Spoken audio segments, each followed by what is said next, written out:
नमस्कार दोस्तों आज के इस वीडियो में why does the current decrease when voltage increase. आखिर वोल्टेज बढ़ने पर करंट कम क्यों होता है। क्या रीज़न है कि जब वोल्टेज हमारा बढ़ता है, वो चाहे ट्रांसमिशन लाइन में हो चाहे ट्रांसफार्मर में हो, कहीं पर भी हो, वोल्टेज बढ़ने पर करंट को कम होना ही पड़ता है। दोस्तों उसका क्या रीज़न है, आज मैं आपको इस वीडियो में पूरा डिटेल में बताऊंगा कम से कम समय में। तो दोस्तों बने रहिए वीडियो में लास्ट तक। अगर आपको जानकारी अच्छी लगे तो चैनल को सब्सक्राइब जरूर कर दीजिएगा। सब्सक्राइब करने के बाद बेल आइकन बटन जरूर दबा दीजिएगा। तो दोस्तों मान लीजिए कि यह कोई सर्किट है, ठीक है दोस्तों, ये सर्किट है और इसमें जो रेजिस्टेंस लगा हुआ है वो आर है, ठीक है। क्योंकि दोस्तों जहाँ पर वोल्टेज होगा, करंट होगा, वहाँ पर रेजिस्टेंस होगा ही होगा, ये बात पक्की है। दोस्तों जो ओम्स लॉ का फार्मूला होता है, यहाँ पर ओम्स लॉ का फार्मूला लागू होता है। वो कैसे, मान लीजिए ये R बराबर V बटे आई। अब अगर इस सर्किट में V बटे आई बराबर R होता है, इसी को ओम्स लॉ बोलते हैं। अब अगर इस सर्किट में 10 वोल्टेज का फ्लो हो रहा है तो 10 एम्पियर का ही करंट भी फ्लो होगा, ठीक है। 10 वोल्टेज और 10 एम्पियर का भी करंट फ्लो होगा और इसका जो रेजिस्टेंस का 1 ओम का इसमें लगा हुआ है, ठीक है। अब अगर दोस्तों मैं मान लीजिए यहाँ पर वोल्टेज 10 है और करंट भी 10 है, तो अगर मैं 10 का इसमें भाग करूँगा तो ये दोस्तों 1 आएगा।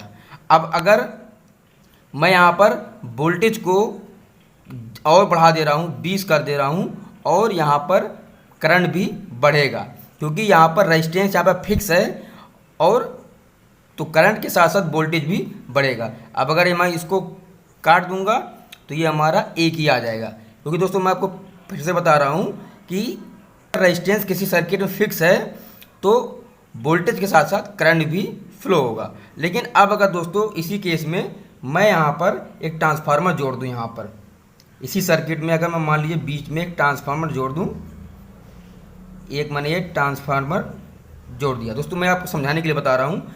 अब अगर मैंने यहाँ पे एक ट्रांसफार्मर जोड़ दिया तो दोस्तों जो ट्रांसफार्मर का जो कैलकुलेशन होता है वो P बराबर V इंटू आई होता है। क्योंकि जब ट्रांसफार्मर की बात होती है, प्राइमरी और सेकेंडरी का कैलकुलेशन होता है, तो वहाँ पर पावर का फार्मूला होता है और ओम्स लॉ से ही ये पावर का फार्मूला निकला हुआ है, P बराबर V इंटू आई। अगर ट्रांसफार्मर का कैलकुलेशन कर रहे हैं तो वहाँ पर पावर का फार्मूला लगेगा, और अगर रेजिस्टेंस की बात कर रहे हैं तो यहाँ पर ओम्स लॉ का नियम लागू होगा। अब उधर से देख लीजिए, P हमारा हमने लिख दिया और वोल्टेज हमारा यही है 10, और हमारा करंट भी यहाँ पर मैंने यही ले लिया है 10। अब अगर मैं 10 का 10 में गुणा करूँगा तो ये 100 आएगा। दोस्तों मैं इसी की बात कर रहा हूँ।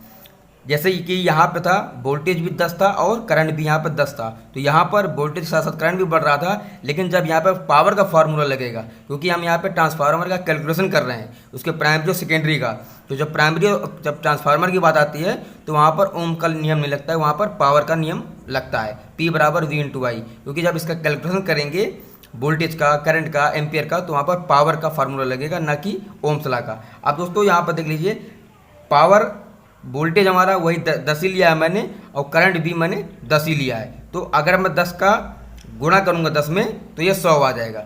दोस्तों ऐसा नहीं होता है कि यहाँ पर 100 है तो यहाँ पर 80 होगा या फिर 90 होगा। जितना पावर इस तरफ होगा उतना पावर इस तरफ भी होगा, अलग अलग नहीं होगा, दोनों में सेम रहेगा, ठीक है। इस बात को आप ध्यान दीजिएगा। जब ट्रांसफार्मर के केस में प्राइमरी और सेकेंडरी का कैलकुलेशन हो रहा है तो वहाँ पर जो वाट होगा, हमारा पावर होगा, वो सेम रहेगा। तो दोस्तों 100, अब अगर मान लीजिए मैंने यहाँ पर P बराबर वोल्टेज मैंने 10 की बजाय 50 कर दिया, इसके प्राइमरी साइड पे वोल्टेज बढ़ गया, यानी कि 10 था पहले 50 हो गया। अब दोस्तों यहाँ पर करंट को कम होना ही होना पड़ेगा, क्योंकि पावर यहाँ पर करंट वोल्टेज यहाँ पर बढ़ गया। तो 50 गुणे अगर मैं 1 करूँगा तो सॉरी दोस्तों 50 गुणे अगर 2 करूँगा तो 50 दूनी 100। दोस्तों अगर मैं 50 का गुणा 2 में करूँगा तब भी यहाँ पर 100 ही बन रहा है, क्योंकि जब वोल्टेज बढ़ गया, यहाँ पे पहले 10 था अब 50 हो गया, तो यहाँ पर करंट को कम होना ही होना पड़ेगा।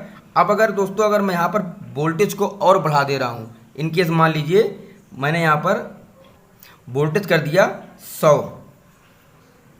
और फिर यहाँ पर दोस्तों करंट फिर से कम हो जाएगा। यहाँ पर मान लीजिए करंट हो गया 1, यहाँ पर 10 था, 10 गुणा 10, और यहाँ पर मैंने 1 कर दिया, तो दोस्तों 1 का गुणा 100 में करेंगे तब भी 100 वाट ही बनेगा।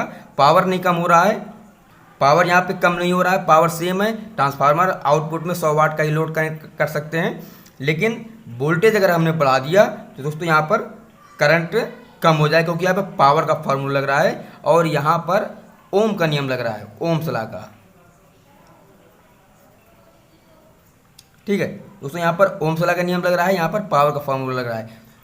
जब प्राइमरी और सेकेंडरी कैलकुलेशन हो रहा हो, अगर लोड के बीच में ट्रांसफार्मर जोड़ दिया तो यहाँ पर पावर का फार्मूला लग जाएगा। और अगर इसमें के बीच में ट्रांसफार्मर नहीं लगा हुआ है, कोई ये सर्किट है नॉर्मली, मान लीजिए कोई आपका हीटर है या फिर कुछ भी हो, तो वहाँ पर रेजिस्टेंस फिक्स होता है, क्योंकि इसमें जो आपका उपकरण होगा उसका भी कुछ रेजिस्टेंस होगा, जो ये वायर है इसका भी कुछ रेजिस्टेंस होगा, सबका रेजिस्टेंस होगा। तो दोस्तों मान लीजिए रेजिस्टेंस अगर 1 ओम है तो यहाँ पर रेजिस्टेंस फिक्स रहेगा, और जहाँ पर रेजिस्टेंस फिक्स होता है वहाँ पर वोल्टेज के साथ साथ करंट भी बढ़ता है। ऐसा नहीं है कि वोल्टेज बढ़ेगा तो यहाँ पर करंट कम हो जाएगा। अगर सर्किट है पूरा एक, तो वहाँ पर वोल्टेज के साथ साथ करंट भी बढ़ेगा, लेकिन अगर बीच में ट्रांसफार्मर जोड़ दिया, लोड के बीच में ट्रांसफार्मर जोड़ दिया, तो वहाँ पर पावर हमारा वही रहेगा, और वोल्टेज जब बढ़ेगा तो करंट का ऑटोमेटिक कम हो जाएगा। तो दोस्तों अब आप ये समझ गए होंगे कि यह वोल्टेज बढ़ने पर करंट कम क्यों होता है। दोस्तों अगर आपको इस वीडियो से संबंधित अगर अब भी कुछ डाउट हो तो आप मुझे ज़रूर कमेंट करिए, मैं आपको फिर से आपको समझाने की कोशिश करूंगा। और अगर आपके मन में कोई भी और क्वेश्चन हो तो कमेंट के माध्यम से ज़रूर बताइए, मैं उसके ऊपर आपको एक अच्छी सी वीडियो बना के ज़रूर दूंगा। दोस्तों मैं आपको एक बार और बताना चाहूँगा कि अगर ट्रांसफार्मर का लोड कैलकुलेशन करना होता है, या फिर उसका करंट का कैलकुलेशन करना होता है, या फिर वोल्टेज का, तो वहाँ पर पावर ही का नियम ही लगता है, ना कि करंट का। ओम्स लॉ का, ओम्स लॉ का नियम अलग है, पावर का नियम अलग है। पावर का जो कैलकुलेशन होगा वो ट्रांसफार्मर के केस में होगा, लेकिन अगर कोई सर्किट है तो वहाँ पर अगर रेजिस्टेंस फिक्स रहता है किसी भी सर्किट में, तो रेजिस्टेंस के साथ अगर वोल्टेज हमारा 10 है या फिर 20 है तो वोल्टेज भी बढ़ेगा, उसके साथ साथ करंट भी बढ़ेगा, दोनों एक साथ रेशियो में चलते रहेंगे। लेकिन अगर ऐसा नहीं है, पावर के केस में अगर मैं बात करूं, तो यहाँ पर आप देख लिए होंगे, समझ गए होंगे। तो दोस्तों वीडियो यहीं पे ख़त्म करते हैं। नमस्कार।